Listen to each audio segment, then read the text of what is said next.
شروع اللہ کا نام لے کر جو بڑا مہربان نہایت رحم والا ہے۔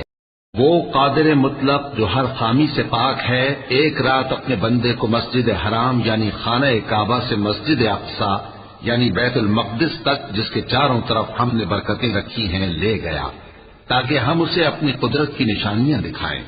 بے شک وہ سننے والا ہے، دیکھنے والا ہے۔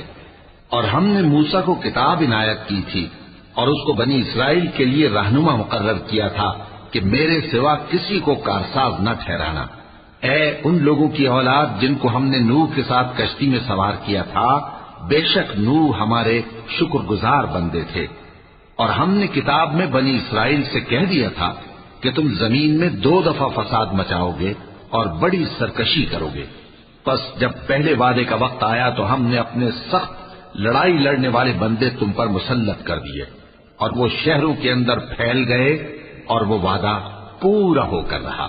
پھر ہم نے دوسری بار تم کو ان پر غلبہ دیا اور مال اور بیٹوں سے تمہاری مدد کی اور تم کو جماعت کثیر بنا دیا۔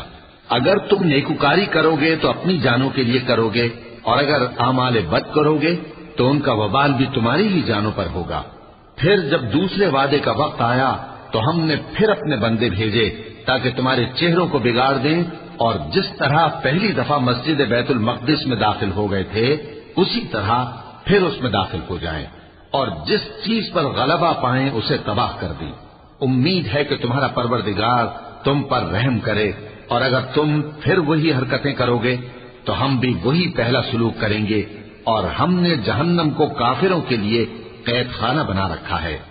یہ قرآن وہ رستہ دکھاتا ہے جو سب سے سیدھا ہے، اور مومنوں کو جو نیک عمل کرتے ہیں بشارت دیتا ہے کہ ان کے لیے اجر عظیم ہے، اور یہ بھی بتاتا ہے کہ جو آخرت پر ایمان نہیں رکھتے ان کے لیے ہم نے دکھ دینے والا عذاب تیار کر رکھا ہے۔